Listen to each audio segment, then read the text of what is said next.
आप सभी को जय मसीह की हिंदी बाइबल स्टडी इस चैनल में आपका स्वागत है।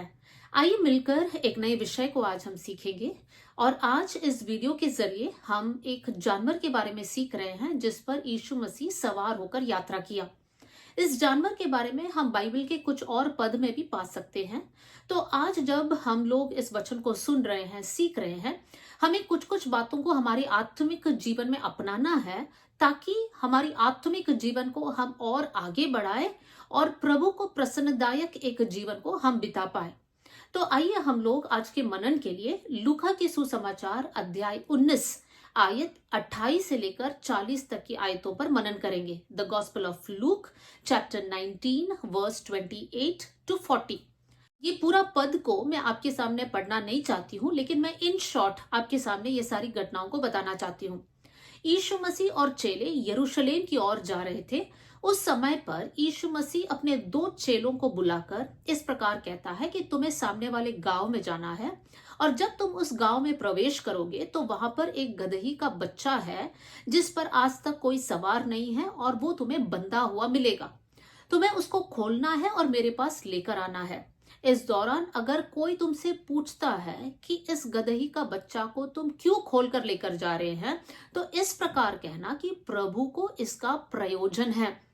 तो ये दोनों चेले यीशु के बातों को सुनकर वैसे ही करते हैं। वो लोग गांव में जाते हैं और जैसा यीशु ने उनसे कहा था वैसे ही सारी बातों को देखते हैं। वो गदही का बच्चा को वो लोग देखते हैं। उस बच्चे को खोलकर वो लोग यीशु के पास लेकर आते समय उस गदही का बच्चा का मालिक उन लोगों से पूछते हैं, चेलों से पूछता है कि तुम इसको खोलकर क्यों लेकर जा रहे हो। तब चेले कहते हैं कि यीशु को इसका प्रयोजन है।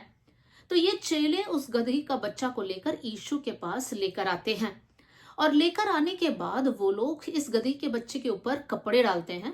यीशु मसीह उस पर सवार होता है और यीशु मसीह जब उस गदही के बच्चे के ऊपर बैठकर यात्रा शुरू करता है तो जितने लोग वहां पर आसपास थे वो सब अपने कपड़ों को उस मार्ग में बिछाते हैं।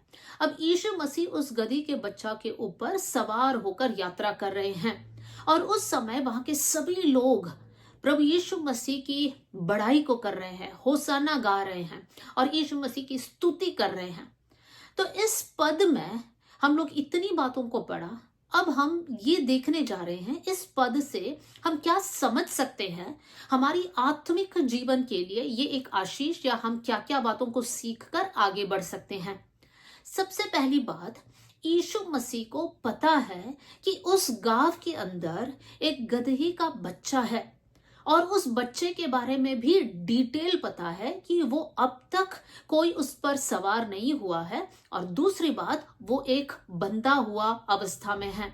तो यीशु मसीह चेलों से क्या कहता है, जब तुम जाओगे तो इस प्रकार एक गदही का बच्चा को तुम देखोगे तो उसको खोलकर मेरे पास लेकर आना। मेरे प्रियो, सबसे पहली बात, यीशु मसीह ने डायरेक्टली देखा नहीं है, लेकिन यीशु मसीह चेलों को निर्देश देता है कि तुम जाओगे तो ऐसी ऐसी बातों को देखोगे। मेरे प्रियो, इस पहली आयत से हम लोग ये सीख सकते हैं कि प्रभु यीशु मसीह हमारे बारे में सब कुछ जानता है। बहुत से वक्त हम ये सोचते होंगे कि प्रभु मुझे देखता नहीं है, मेरे हालत को समझता नहीं है, मैं इनएक्सपीरियंस्ड हूं। इनएक्सपीरियंस मतलब ये गदही का बच्चा पर अब तक कोई सवार नहीं हुआ है। वैसे ही हम में से बहुत से लोग इस प्रकार सोचते होंगे कि हमने आज तक कुछ किया नहीं, हमें करने मालूम नहीं है, हमारे पास सेवा में एक्सपीरियंस नहीं है या प्रभु के राज्य के लिए क्या करना है हमें नहीं पता है। और साथ में ये गदही का बच्चा बंधा हुआ अवस्था में है। हम में से भी काफी लोग इसी अवस्था में होंगे। देख रहे होंगे कि बहुत सारे गधे जो है दूसरों का सामान लेकर यात्रा कर रहे हैं या कुछ लोग गधे के ऊपर बैठकर सवार कर रहे हैं, लेकिन ये गधे का बच्चा सोचता है कि मैं यहाँ पर अकेला हूं, मैं कुछ नहीं कर रहा हूं, मेरा लाइफ यहाँ पे वेस्ट हो रहा है, मुझे पता नहीं कैसे मुझे काम करना है, मेरे पास कोई एक्सपीरियंस नहीं है और सबसे बढ़कर तो मुझे बांध कर रखा है। मेरे प्रियो, अगर हमारी आत्मिक जीवन में हमें ऐसा लगता है तो आज वचन के जरिए हमें हिम्मत मिलेगा, क्योंकि वचन हमें सिखाता है यीशु मसीह हमारे हालात को देखता है और समझता है। यीशु को पता है हम प्रभु के लिए कुछ करना चाहते हैं, लेकिन हमारे पास एक्सपीरियंस नहीं है, हमें करने मालूम नहीं है। लेकिन बात यह है कि यीशु मसीह देखता है और यीशु मसीह उस गधी के बच्चे को अपने पास बुलाता है। मेरे प्रियो, आज हमें इस बात को समझना है कि जब हम यीशु के पास आएंगे तब हमारा जीवन प्रभु के लिए यूजफुल रहेगा। जब इस गधी का बच्चे को खोलकर चेले यीशु के पास लेकर जा रहे थे तो वहां के लोगों ने पूछा, वहां का स्वामी ने पूछा, इसको क्यों खोल रहे हैं, उसको क्यों लेकर जा रहे हैं। तब चेलों ने कहा कि यीशु को या प्रभु को इसका प्रयोजन है। मेरे प्रियो, हमें यह समझना है, एक गदही का बच्चा के बारे में यीशु कहता है कि मुझे इसकी जरूरत है, ये मेरे लिए एक प्रयोजन का कारण होगा, ये मेरे लिए यूजफुल है, उपयोगी है। आज यीशु मसीह हम सबको देखकर यही कहता है कि मुझे तुम्हारी जरूरत है। कितनी बार हमने अपने आप को रोक कर रखा, हमने अनेकों बहाने बोले कि हमें नहीं पता कैसे करना है, हमारे पास वो आजादी नहीं है, हम करना चाहते लेकिन कर नहीं पा रहे हैं, ओ हम इस घर से निकल नहीं पा रहे हैं, लोग हमें समझ नहीं पा रहे हैं। कौन कौन सी बहाना को हम कहां कहां से ढूंढ कर प्रभु के सामने हम बोले हैं। लेकिन आज हमें समझना है कि अगर हम ऐसी अवस्था में हैं तो वचन हमें ये कहता है, यीशु मसीह हमसे ये बोलना चाहता है, मुझे तुम्हारी जरूरत है। मेरे प्रियो, यीशु मसीह आपको चाहता है, क्योंकि यीशु मसीह अपनी महिमा आपके जीवन के द्वारा दिखाना चाहता है। यीशु मसीह आपको एक यूजफुल वेसल, एक उपयोगी पात्र के नाई इस्तेमाल करना चाहता है। तो आज हम लोग अगर इस गदही के बच्चे के समान है तो निराश नहीं होना। परमेश्वर हमारे द्वारा कुछ महान कार्यों को कर सकता है। दूसरी बात हमें यह समझना है, जब इस गधे के बच्चे को खोलकर यीशु के पास लेकर आ रहे थे तब लोग पूछ रहे थे, क्यों कर रहे हो, क्यों खोल रहे हैं। मेरे प्रियो, जब हम प्रभु के लिए कुछ करना चाहते हैं बहुत सारी बातें हमें सुनाई देगा। लोग हमसे कहेंगे, क्यों कर रहे हैं, क्यों उपवास ले रहे हैं, पूरा दिन प्रार्थना क्यों कर रहे हैं, इतना बाइबल पर ध्यान क्यों दे रहे हैं, सब लोग जैसे जी रहे वैसे जियो ना। बरतिमाई जो अंधा भिखारी था वो यीशु को पुकारने लगा, यीशु दाऊद का संतान मुझ पर दया कर। उस समय लोगों ने क्या किया, लोगों ने बरतिमाई की मदद नहीं किया, लेकिन लोग बरतिमाई को डांट रहे थे और बोल रहे थे तुम चुप रहो। मेरे प्रियो, बहुत सारे लोग हमारे आसपास ऐसे होंगे, जब हम बढ़ना चाहते हैं वो लोग इससे खुश नहीं है। वो लोग हमको पूछते क्यों कर रहे हैं, चुप रहो, शांत रहो, करने की जरूरत नहीं है, अपने माहौल को देखो। लेकिन मेरे प्रियो, जब परमेश्वर को हमारी जरूरत है, प्रभु के पास जाना बहुत जरूरी है। अगर बरतिमाई लोगों की बात सुनकर चुप रहता तो वो वही अंधा का अंधा रहता, लेकिन वो और जोर से चिल्लाने लगा, तब यीशु मसीह उसके जीवन की परिस्थिति को बदल देता है। मैं आज आप लोगों को हिम्मत देना चाहती हूँ, आप लोगों को ये बात सिखाना चाहती हूँ कि लोगों की बातों में नहीं आना। लोगों को नहीं पता कि प्रभु आपके बारे में क्या चाहता है, लेकिन परमेश्वर की आत्मा जब आपके मन में बोलता है कि उपवास करो, पवित्र जीवन जियो, ये आदत छोड़ दो, इस प्रकार की संगति छोड़ दो, अगर उस बातों को मानकर आप प्रभु में आगे बढ़ोगे तो आप परमेश्वर के हाथ में एक उपयोगी बर्तन बन जाओगे। आगे हम बढ़ेंगे। जब इस गदही का बच्चा को खोलकर ये चेले यीशु के पास लेकर जा रहे थे, यीशु के पास पहुंचने के बाद इस गदही के बच्चे के ऊपर कपड़ा डाला और उस पर यीशु मसीह सवार हुए और रास्ते में लोग अपने कपड़े को बिछा रहे थे। मेरे प्रियो, ये गदही का बच्चा कितना एक्साइटेड होगा, कितना खुश होगा। गदही का बच्चा सोच रहा है मुझे इतना आदर मिल रहा है, लोग इतना प्रेम दिखा रहे हैं, लोग रास्ता को अच्छा कर कर दे रहे हैं, कपड़े बिछा के दे रहे, किसी और गधे को इस प्रकार चलते हुए मैंने कभी देखा नहीं है, लेकिन मैं कितना लकी हूं, मैं कितना धन्य हूं। लेकिन मेरे प्रियो, ये गदही का बच्चा को यह समझना है कि ये गदही का बच्चा कुछ खास नहीं है। वो इसलिए आदर मिल रहा है क्योंकि यीशु उस पर सवार है। अगर यीशु उस पर सवार नहीं होता तो उसके जीवन में कोई आदर नहीं मिलता, कोई उसके सामने कपड़े नहीं बिछाता। मेरे प्रियो, जब हम प्रभु की आवाज को सुनते हैं, वचन को पढ़ते हैं, आत्मिक जीवन में आगे बढ़ते हैं, जब हम परमेश्वर को आदर करता है, प्रभु का वचन सच्चा है। प्रभु का वचन हमें यह सिखाता है कि जो मुझे आदर करता है मैं उन्हें आदर दूंगा, और परमेश्वर का वचन कभी झूठा नहीं है। तो हमें यह समझना है, जब हम प्रभु को आदर करेंगे परमेश्वर हमको भी आदर करेगा। और जब प्रभु हमको आदर करेगा, कभी नहीं सोचना कि हम बहुत इंपॉर्टेंट है, हम बहुत खास है। नहीं मेरे प्रियो, हम शून्य बनना है। अगर प्रभु हमको उठाता है, परमेश्वर हमको आदर देता है समाज में, वो इसलिए है क्योंकि हमने परमेश्वर को हमारे जीवन में स्थान दिया है। और मेरे प्रियो, जो कोई प्रभु को आदर देता है, परमेश्वर उनको भी आदर देता है। अगर आप प्रभु को आदर नहीं देते हैं तो आपके जीवन में भी आदर नहीं आएगा। कैसे आदर दे सकते हो? आप परमेश्वर को पहला स्थान दीजिए, पवित्र जीवन जिए, प्रभु से बात कीजिए, वचन को याद कीजिए, वचन के अनुसार आगे बढ़िए। प्रभु को पहला स्थान देने वालों को परमेश्वर आदर देता है। तो यहाँ पर ये गदही का बच्चा एक बहुत बड़ा आदर को देखता है जो किसी और ने नहीं देखा। ये गदही का बच्चा अगर इस प्रकार सोचता है मेरा काबिलियत है, तो वो गलत है। तो हमें भी क्या समझना है, हमारे जीवन में हमारे गुण, हमारे काबिलियत के कारण हमें कुछ नहीं मिला है। हमारा जीवन इस प्रकार का था कि हम नरक की ओर बढ़ रहे थे, लेकिन हम जो कुछ है वो परमेश्वर का अनुग्रह है। हमें इन बातों को याद कर कर प्रभु को धन्यवाद देना है। प्रभु से कहना है, धन्यवाद प्रभु आपका अनुग्रह के लिए, आपने हम पर उद्धार दिया है, आपने हमको पापों से बचाया है, आप हमारे प्रति विश्वास योग्य है। प्रभु के इन बातों को याद कर कर आपको प्रभु को धन्यवाद देना है। मेरे प्रियो, अब इस गदही के बच्चे के बारे में एक और बात को मैं कहना चाहती हूँ। जब ये गदही का बच्चा यीशु को अपने ऊपर उठाकर उस सड़क पर चल रहे थे, सभी लोग यीशु की बड़ाई कर रहे थे, परमेश्वर की महिमा कर रहे थे। मेरे प्रियो, जब हम यीशु को हमारे जीवन में पहला स्थान देंगे, हम जहां कहीं जाते हैं यीशु को आदर देंगे, तो हमें समझना है हमारे जीवन के द्वारा बहुत सारे लोग परमेश्वर को महिमा देंगे। आपके जीवन को देखकर लोग प्रभु को महिमा देना है, आपकी गवाही को सुनकर लोग प्रभु को महिमा देना है। क्या ऐसे अभी हो रहा है? अगर नहीं हो रहा है तो हमें प्रार्थना करना चाहिए, प्रभु मेरे कारण लोग आपके करीब आने पाए, मेरे कारण लोग आपकी और स्तुति और प्रशंसा होने पाए, मेरी गवाही ऐसे होने पाए कि जो आपसे बिछड़कर दूर भी चले गए हैं वो लोग वापस आपके पास आए। मेरे प्रियो, हमारी गवाही में हमारी महिमा नहीं होना चाहिए। हर बार हम लोग जब गवाही देते हैं, हमें याद रखना है कि हम घटे और प्रभु हम में बढ़े। प्रभु ने हमारे लिए किए हुए अद्भुत कार्यों को हमें याद करना है। अगर यीशु ने इस गदही के बच्चे को अपने पास नहीं बुलाया होता, क्या इस गदही के बच्चे को ये सारा आदर, ये सारी खुशियां मिलती? नहीं।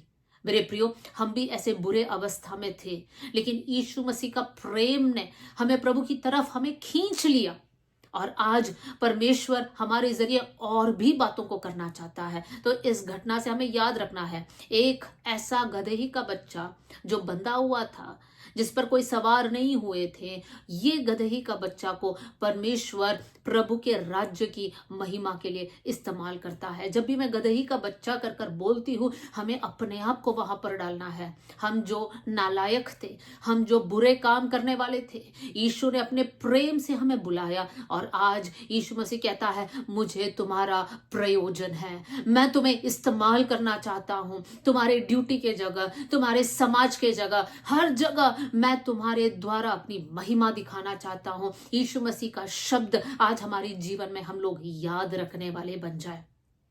मेरे प्रियो, हम लोग आगे बढ़ेंगे।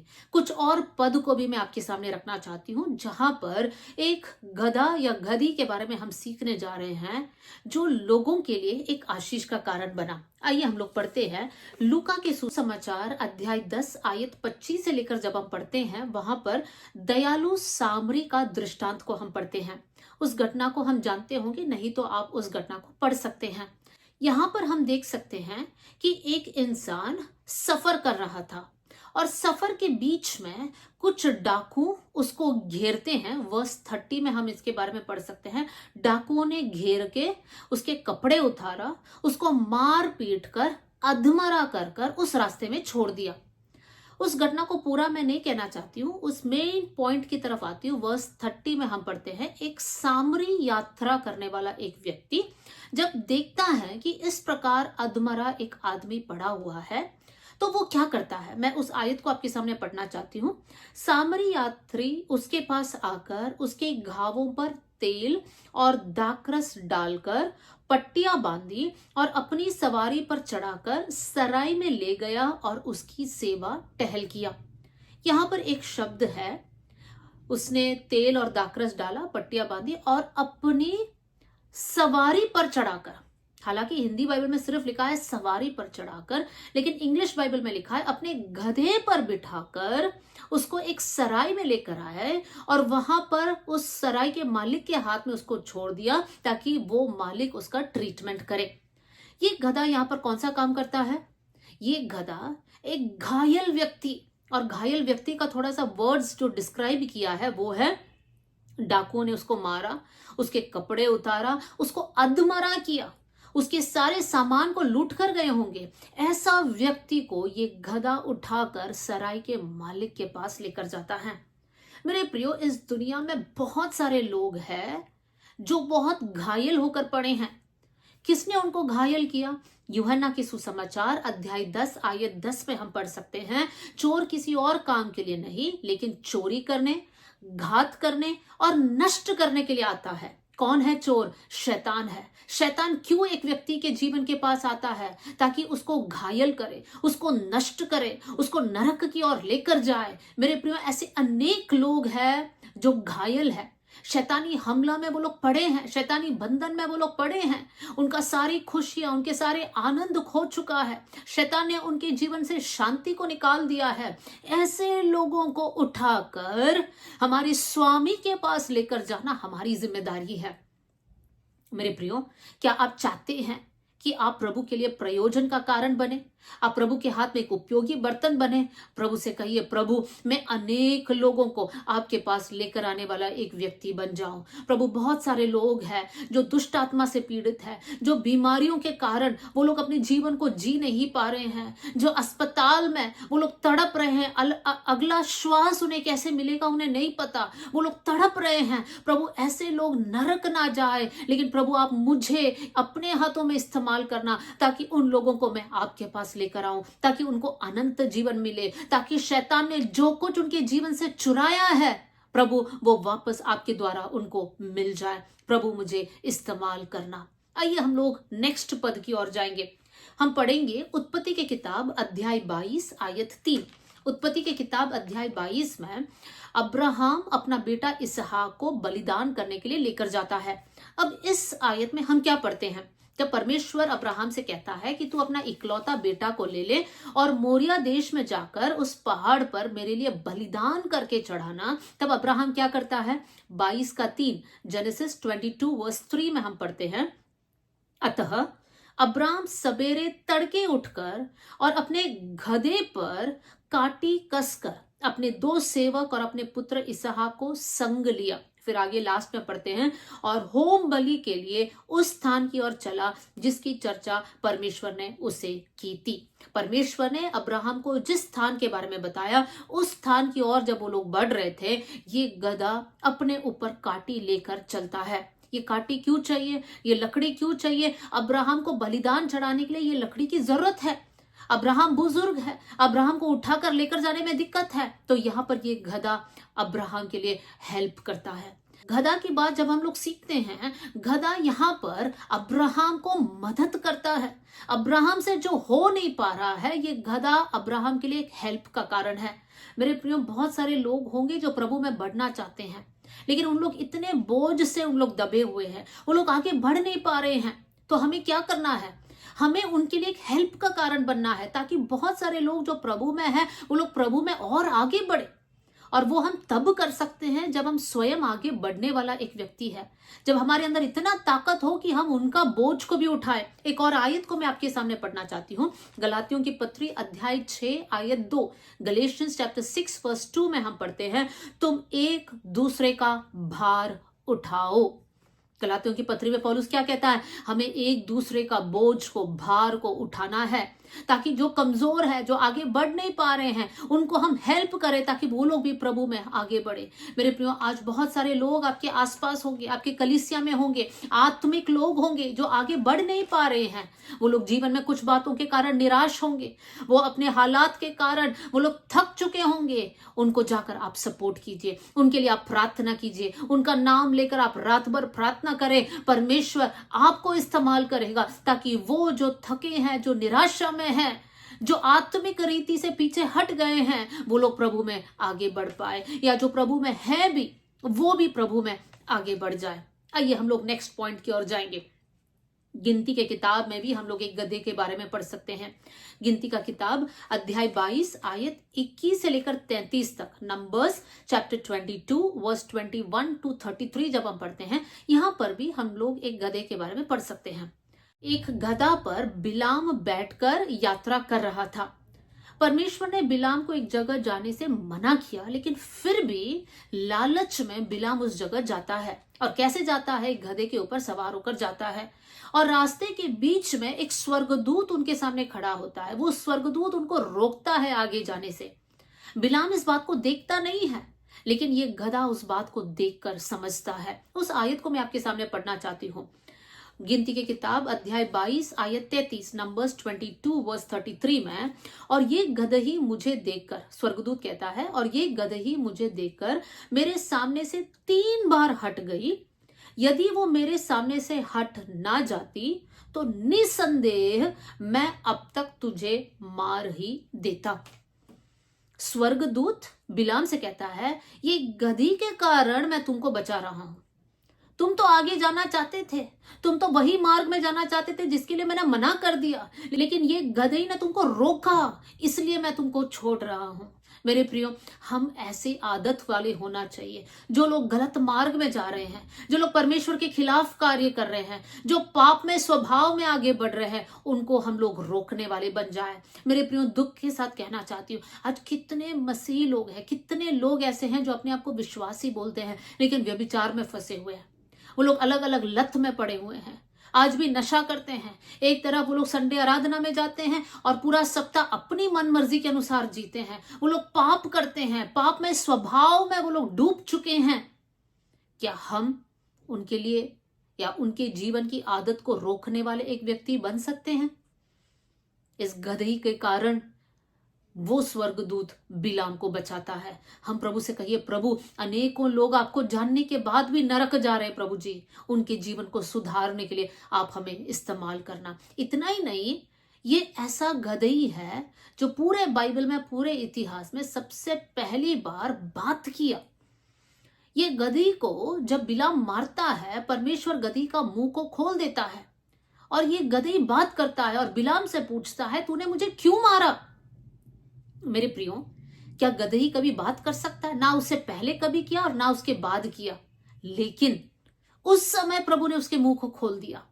हम सोच रहे होंगे कि हम लायक नहीं हैं, हमारे मुंह से हम कैसे प्रभु के बारे में दूसरों को बता सकते हैं, हमें नहीं पता, हम लायक नहीं हैं, हम ज्यादा पढ़े लिखे नहीं हैं, हमने बाइबल ट्रेनिंग नहीं पाया। मेरे प्रियो, प्रभु से कहिए, प्रभु हमारा मुंह को खोल दीजिए। अगर परमेश्वर एक गधे के मुंह को खोल सकता है तो परमेश्वर हमारे मुंह को भी खोल सकता है। परमेश्वर हमें भी इस्तेमाल कर सकता है ताकि हम अनेकों के पास जाकर उनके गलतियों को प्रेम से हम उनको सुधारें, उनको बता सके कि ये वचन के अनुसार नहीं है, ये वचन के खिलाफ है, मन फिराओ, स्वर्ग राज्य में जाना है तो अपना जीवन को बदलो। हम ये सारी बातों को सिखा सकते हैं, गूढ़ बातों को, छिपी हुई बातों को लोगों तक पहुंचाने के लिए परमेश्वर हमें इस्तेमाल करेगा। आइए हम लोग आगे बढ़ेंगे।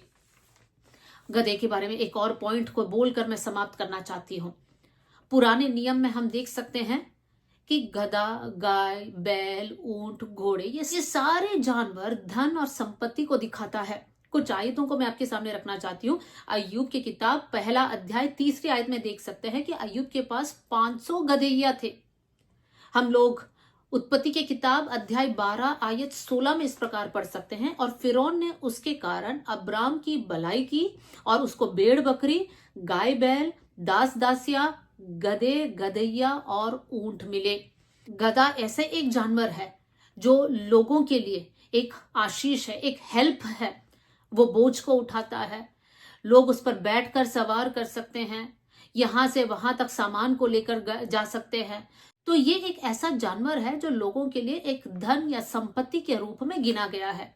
मेरे प्रियो, परमेश्वर ने इजरायलियों के बारे में क्या कहा, कुछ आयतों को आपके सामने रखना चाहती हूँ। निर्गमन की किताब अध्याय 19 आयत 5, एक्सोडस चैप्टर 19 वर्स 5 में परमेश्वर इजरायलियों को कहता है, इसलिए यदि तुम निश्चय मेरे मानोगे और मेरी वाचा का पालन करोगे तो सब लोगों में से तुम ही मेरा निज धन ठहरोगे। परमेश्वर इस्राएलियों को क्या कहता है? तुम मेरी बातों को मानो, पालन करो, व्यवस्था के अनुसार चलो। अगर तुम करोगे तो तुम मेरे निज धन हो। हम जानते हैं अगर हमारे घर में कुछ धन है, संपत्ति, हम कितना संभाल कर रखते हैं। तो परमेश्वर कहता है तुम मेरे धन हो, हम प्रभु के धन हैं। मेरे प्रियो, क्या हम प्रभु के धन बनकर रहना चाहते हैं?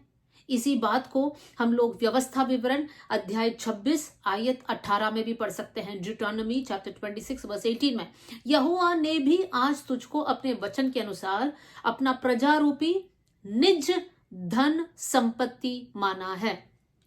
प्रभु ने इस्राएलियों को क्या कहा? तुम मेरे निज धन हो, तुम मेरे संपत्ति हो। मेरे प्रियो, हमें इस बात को समझना है, हम परमेश्वर के लिए धन है। लेकिन हमें साथ में यह भी याद रखना है, जितने भी राजा थे वो लोग कौन से जानवर पर सवार होकर जाते थे? वो लोग कभी भी गधे पर नहीं बैठते थे। वो लोग या तो हाथी, ऊंट, घोड़ा इत्यादि बड़े बड़े जानवर का इस्तेमाल करते थे जो बहुत स्ट्रांग था। लेकिन यीशु मसीह जो राजा है, कौन सा जानवर को इस्तेमाल करता है? एक गधे ही का बच्चा को इस्तेमाल करता है। मेरे प्रियो, हमारा परमेश्वर का खासियत यह है कि परमेश्वर कमजोर लोग, नम्र लोग, दीन लोगों को बल देकर इस्तेमाल कर कर उनको आदर देने वाला परमेश्वर है। लेकिन घमंडियों का सामना करता है। आज अगर हम दीन रहेंगे, नम्र रहेंगे, परमेश्वर कहना चाहता है कि हम प्रभु के निज धन है। लेकिन साथ में याद रखना है, प्रभु के वचनों के अनुसार हमें आगे चलना है। मेरे प्रियो, परमेश्वर आज ये कहना चाहता है कि अगर हम नम्र है, दीन स्वभाव के हैं, प्रभु के वचन के अनुसार हम चलते हैं, तो परमेश्वर ये कहता है कि हम प्रभु के निज धन हैं, हम परमेश्वर के लिए संपत्ति है। लेकिन क्या आज इस वचन के अनुसार हम हमारे जीवन को प्रभु के सामने समर्पण करेंगे? एक और बार जो बातें हमने सीखा मैं आपके सामने रखना चाहती हूँ। सबसे पहले उस गधे के बच्चे के बारे में हमने सीखा जिस पर कोई सवार नहीं हुए थे और जो बंधा हुआ था। जब वो प्रभु के पास आया, परमेश्वर ने अपनी महिमा के लिए उसको इस्तेमाल किया। दूसरी बात हमने देखा, लूका के सुसमाचार में वो सामरी यात्री उस गधे पर उस घायल व्यक्ति को रखता है। तो हमारी ये प्रार्थना होना चाहिए, प्रभु हम अनेकों घायल लोगों को जो शैतान से घायल होकर पड़े हैं उनको आपके पास लेकर आने पाए। तीसरी बात हमने ये देखा, एक गधे पर अब्राहम काटी कसकर उसको उस पहाड़ पर लेकर जाता है जहां पर अपना बेटा को बलिदान कर कर चढ़ाना है। मेरे प्रिय, हम भी अनेकों को प्रभु की आराधना करने के लिए एक मदद का कारण बन जाए, उनका बोझ को हम लोग उठाने वाले बन जाए। चौथी बात हमने बिलाम के बारे में पढ़ा। एक गधे को प्रभु ने इस्तेमाल किया ताकि एक भविष्यवक्ता गलत मार्ग में ना जाए।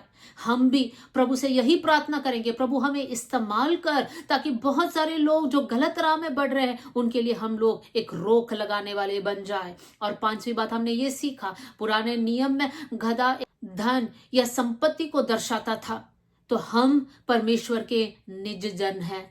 मेरे प्रियो, बहुत से वक्त लोग जब गधा कर कर बोलते हैं, एक दूसरे के लिए जब बोलते हैं, वो ऐसा एक टर्म है जो दिखाता है कि वो इंसान बुद्धू है, उसको कुछ नहीं पता, उसको जीवन जीना नहीं पता है। लेकिन आज हम बाइबल के अनुसार अगर देखते हैं, एक नम्र जानवर, एक ऐसा जानवर जो बोझ को उठाता है, एक ऐसा जानवर जो दूसरों के लिए हेल्पफुल है, हम भी प्रार्थना करें, प्रभु आप हमें इस्तेमाल कर। बिलाम को रोकने के लिए प्रभु ने उस गधे के मुंह को खोला। हम प्रार्थना करें, प्रभु हमारे अंदर ज्यादा समझ नहीं है, हमारे अंदर ज्यादा बुद्धि नहीं है, आप हमारे मुंह को खोलिए ताकि हम बहुतों के लिए एक आशीष का कारण बन जाए। अगर आप इस प्रकार की प्रार्थना करते हैं तो आइए हम लोग मिलकर प्रेयर करें। स्वर्गीय पिता, आज का वचन के लिए मैं धन्यवाद करती हूँ प्रभु जी। परमेश्वर आप किसी को भी इस्तेमाल कर सकते हैं, इसलिए मैं धन्यवाद करती हूँ प्रभु जी। प्रभु हम सब अपने लाइफ्स को आपके हाथ में समर्पण करते हैं, हमें इस्तेमाल करें प्रभु जी। परमेश्वर हम आपके लिए एक महिमा का कारण हो जाए। परमेश्वर हम अनेकों के लिए एक हेल्प का कारण होने पाए, अनेकों का बोझ उठाने वाले बन जाए, अनेकों को परमेश्वर सही राह दिखाने वाले बन जाए। प्रभु घायल लोगों को आपके पास लेकर आने वाले हम बन जाए कर मैं प्रार्थना करती हूँ। थैंक यू प्रभु, आपने हमारी प्रार्थना सुन लिया। सारा आदर सारी महिमा आपको देते हुए प्रभु यीशु मसीह के नाम से हम मांगते हैं, amen. God bless you all. जय मसीह।